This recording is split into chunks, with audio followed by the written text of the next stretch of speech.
Halo Bapak Ibu, Opa Oma, Simeon Hana, GKI Muntilan. Senang rasanya kita bisa berjumpa lagi, meskipun perjumpaan kita saat ini secara virtual. Saya harap dimanapun kita berada, kita semua dalam kondisi yang baik. Tema perenungan kita hari ini adalah semangat ya. Dan firman Tuhan yang mendasari perenungan kita terambil dari 3 Yohanes 1 ayatnya yang kedua. Tapi sebelum kita membaca, merenungi dan mendengarkan firman Tuhan, marilah kita berdoa untuk minta pimpinan kepada Tuhan. Mari kita berdoa. Tuhan Yesus yang baik, kami bersyukur pada hari ini Engkau masih setia menemani kami, memberkati kami, dan melingkupi kehidupan kami. Kami mengucapkan syukur buat berkat-berkat yang sudah Tuhan berikan dalam kehidupan kami. Kami saat ini juga mengucapkan syukur atas penyertaan-Mu di dalam kami beristirahat, dan kami juga mengucapkan syukur atas penyertaan-Mu di saat kami melakukan aktivitas dalam keseharian kami. Pada hari ini kami juga ingin mengucapkan syukur ya Tuhan atas kesempatan yang Tuhan berikan kepada kami untuk kami boleh menjalani kehidupan ini sekali lagi. Dan kami juga bersyukur buat segala macam peristiwa yang boleh hadir dalam kehidupan kami. Kami bersyukur buat peristiwa-peristiwa yang menyenangkan dan menyukacitakan hati kami. Kami juga mau berdoa buat peristiwa-peristiwa yang Tuhan izinkan terjadi dalam kehidupan kami, meskipun peristiwa itu terkadang tidak menyenangkan untuk kami. Tetapi melalui peristiwa-peristiwa yang hadir dalam kehidupan kami Tuhan, kami memohon berkat-Mu, kami mohon tuntunan-Mu, supaya kami menjadi anak-anak yang mau terus belajar setiap hari untuk menjadi manusia yang semakin baik. Tuhan Yesus, sebentar lagi kami akan mendengarkan firman-Mu, kami akan membaca firman-Mu, dan kami akan merenungi firman-Mu. Kiranya Tuhan Yesus menyertai setiap kami, membuka hati kami, membuka pikiran kami, membuka telinga kami, supaya kami boleh memahami apa yang sebenarnya Tuhan inginkan, supaya kami boleh melakukannya dalam kehidupan kami. Tuhan Yesus, berkatilah pemberitaan firman ini dari awal hingga akhirnya. Doa ini kami landaskan dalam nama Tuhan Yesus Kristus. Kami berdoa, mengucapkan syukur dan memohon. Amin. Pembacaan firman Tuhan terambil dari 3 Yohanes 1 ayatnya yang kedua. Saudaraku yang kekasih, aku berdoa, semoga engkau baik-baik dan sehat-sehat saja dalam segala sesuatu, sama seperti jiwamu baik-baik saja. Bapak Ibu, Opa Oma, Kul Simeon Hana GKI Muntilan, belakangan ini kita sering sekali mendengar berita-berita yang kurang menyenangkan di telinga kita. Kita sering mendengarkan berita tentang angka COVID yang semakin hari semakin naik di wilayah kita tinggal. Kita juga sering mendengarkan ada orang bercerita tentang perubahan zona merah di mana tempat kita tinggal. Kita juga mendapati banyak berita tentang rumah sakit yang ada di sekitar kita saat ini sudah mulai penuh dan kewalahan saat menerima pasien COVID-19. Artinya, pasien-pasien yang terpapar ataupun yang sakit harus rela antri untuk mendapatkan perawatan. Selain itu, kita banyak mendengar saat ini tentang orang-orang yang dekat dengan kita, dimulai dari tetangga kita, sahabat kita, teman-teman kita di gereja, sudah mulai banyak yang terpapar COVID-19. Terlebih, kita juga banyak mendengar berita duka melalui WhatsApp group di gereja, WhatsApp group di kantor, WhatsApp group di pensiunan, ataupun semakin banyak WhatsApp group yang kita ikuti, semakin banyak pula berita duka yang kita terima. Siapa yang tidak bersedih? Saya rasa setiap kita pasti prihatin dan bersedih ketika mendengar berita-berita yang kurang menyenangkan tersebut. Apalagi teman, sahabat, anggota keluarga kita menjadi bagian dari mereka yang sakit, yang terpapar, atau yang berpulang ke rumah Tuhan, ataupun yang mengalami kedukaan. rasa-rasanya hati kita yang mendengar berita tidak enak tersebut saat itu juga, seketika itu juga mengalami kesusahan yang besar. Karena sejatinya tidak ada seorang pun yang menginginkan mengalami sakit, kesusahan, ataupun kedukaan. Tapi tampaknya hal itu tidak bisa kita tolak. Hal itu tidak bisa kita hindari ketika semua itu harus datang menghampiri kehidupan kita. Yang bisa kita lakukan adalah berdoa, berusaha mencegah, dan berusaha mengobati, dan berusaha menjalani sebaik-baiknya semua proses yang ada dengan lapang dada. Karena kemarahan dan air mata tidak akan pernah bisa merubah apapun. Sama halnya dengan orang-orang yang hidup di masa pandemi seperti saat sekarang ini. Penulis kitab Yohanes juga bukan merupakan tokoh Alkitab yang hidupnya baik-baik saja. Dia juga memiliki kesulitannya sendiri. Dia membutuhkan pertolongan dari orang lain. Dia membutuhkan dukungan moral untuk pelayanannya.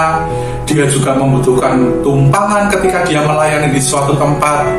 Dan juga dia mendapatkan banyak masalah. Dia mendapatkan fitnahan. Dia mendapatkan penolakan dari Diotrefes. Akan tetapi, meskipun dirinya mengalami kesusahan, dia tidak hanya memikirkan tentang kesusahannya sendiri saja. Dia tetap konsisten menjadi seorang pembimbing bagi jemaat-jemaat Kristen yang dikenalnya dan menjadi penyemangat dan juga tetap menjadi pemerhati. Firman Tuhan yang kita baca hari ini adalah sebuah bagian kecil dari suratnya yang diberikan kepada Gaius, salah seorang jemaat Kristen yang berhasil menjaga iman percayanya kepada Yesus Kristus dan tetap mau berbuat baik meskipun Diotrefes juga mengancam akan mengucilkan Gaius dan juga jemaat-jemaat Kristen di sana. Bacaan kita kali ini merupakan bacaan yang sangat sederhana. Bacaan kita tidak berisi tentang nasihat yang panjang ataupun khotbah yang memerlukan pemikiran yang berat. Bacaan kita hanya berisi sapaan yang tentunya menguatkan bagi Gaius, karena Gaius pun tidak dalam keadaan yang baik-baik saja saat itu. Itu sebabnya penulis Yohanes ini menyemangati Gaius dan mendukung Gaius dalam segala permasalahan yang sedang dihadapinya. Saudaraku yang kekasih, aku berdoa semoga engkau baik-baik dan sehat-sehat saja dalam segala sesuatu, sama seperti jiwamu baik-baik saja. Sebuah sapaan yang menunjukkan keberpihakan, sebuah sapaan yang menyenangkan, menghibur, dan menenangkan. Jika saya membayangkan menjadi Gaius, dan ketika saya membayangkan saya memiliki begitu banyak permasalahan, saya akan sangat senang ketika ada orang yang menyapa saya sedemikian rupa. Saya menjadi merasa diperhatikan, saya merasa ada yang peduli, dan saya tidak merasa berjalan sendirian. Bapak, Ibu, Opa, Oma, Simeon, Hana yang terkasih dalam Tuhan, beberapa waktu yang lalu ibu saya pernah mengalami sakit yang cukup parah. Bahkan ibu saya pernah dianggap meninggal sebelum masuk ke rumah sakit. Tapi puji Tuhan, ibu saya boleh melewati masa kritis dan beliau bisa berpulih dengan baik. Di masa-masa pemulihannya, kami anak-anaknya tidak bisa dengan lama tinggal di rumah Banjarnegara. Akhirnya kami berembuk bagaimana caranya bisa mendampingi ibu kami dalam masa pemulihannya. Akhirnya kami sepakat ibu ikut dengan kakak saya ke Kutoarjo. Dengan terpaksa dan karena tidak ada pilihan lain, pada akhirnya ibu saya ikut ke Kutoarjo dan menjalani masa pemulihan di sana. Meski di rumah anaknya sendiri, ibu saya ternyata tetap merasa asing dan kesepian. Kami sebagai anak-anaknya terkadang ingin memahami. Namanya juga lansia. Kadang-kadang pindah rumah meskipun itu di rumah anak sendiri, meskipun itu bukan di tempat umum, kadang-kadang masih merasa asing, masih merasa kesepian, dan masih merasa bosan dan tidak nyaman. Ya, namanya juga lansia ya Bapak Ibu. Kita pasti juga pernah mengalami hal demikian. Gak usah pindah rumah. Kadang-kadang remote TV yang biasanya ditempatkan di situ, ketika dipindahkan saja, kita kadang-kadang kebingungan. Ataupun jadwal PA di gereja yang pada waktu itu dilakukan secara onsite, dilakukan jam 5 misalnya, ketika dilakukan secara online jam 6, kadang-kadang kita juga mengalami kesulitan untuk mengikutinya. Meskipun dalam kondisi yang tidak nyaman, merasa asing dan kadang-kadang merasa kesepian, terkadang ketika saya telepon dengan ibu saya mendapati beliau itu hari itu menjadi pribadi yang riang, bersemangat, dan bersuka cita. Ternyata setelah saya selidiki, usut punya usut, ada 2 orang temannya dari Komisi Usia Lanjut yang sering menanyakan kabarnya hari itu, dan juga sering mengiriminya video-video motivasi untuk bisa segera sehat. Pertanyaannya sederhana, Lus, piye kabarmu hari ini? Hanya pertanyaan yang sederhana, hanya menanyakan kabar, dapat membuat hati bersuka cita dan tidak merasakan kesepian lagi. Bapak Ibu, Opa Oma, Kul Simeon Hana GKI Muktilan, pada masa-masa seperti saat sekarang ini, saat banyak orang yang kesulitan karena masalah COVID-19 ataupun masalah-masalah kehidupan yang lainnya, dan juga saat ini ketika banyak orang yang sedang berusaha di rumah saja dalam rangka menjaga kesehatan dirinya, menjaga kesehatan orang lain, membatasi gerakannya, membatasi aktivitasnya, ataupun juga ada orang-orang yang saat ini sedang menjalani isolasi mandiri, tentunya membutuhkan bantuan moral dan spiritual dalam bentuk sapaan yang menguatkan, dan juga bisa dalam bentuk perhatian-perhatian, dalam bentuk doa yang bisa kita berikan kepada mereka. Sapaan dan semangat tersebut mungkin bagi kita adalah hal yang kecil dan sederhana, tetapi tentunya sapaan dan perhatian kita, semangat kita bisa menjadi sangat bermakna bagi mereka, bagi kehidupan saudara-saudara kita yang saat ini sedang mengalami kesulitan.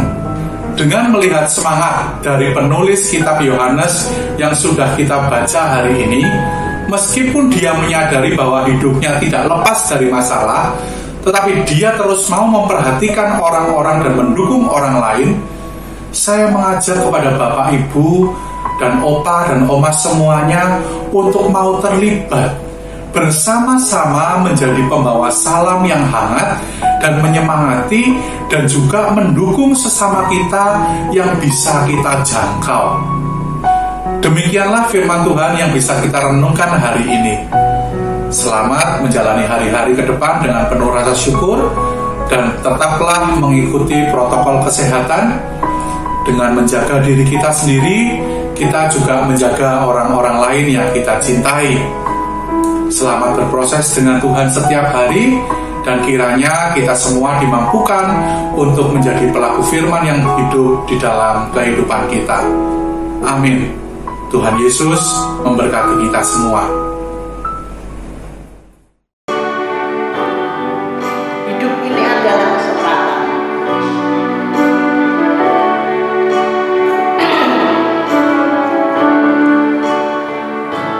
Hidup ini adalah kesempatan.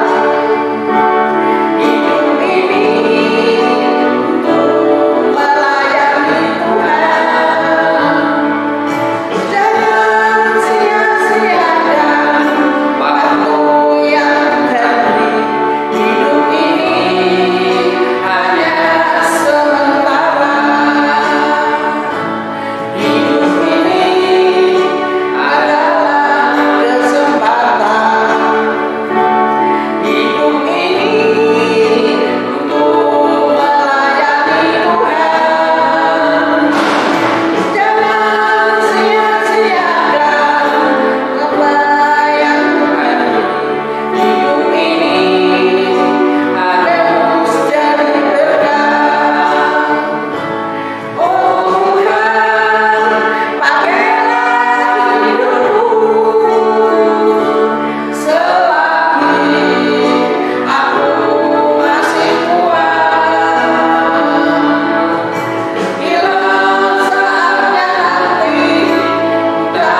Hidup ini sudah jadi berkah.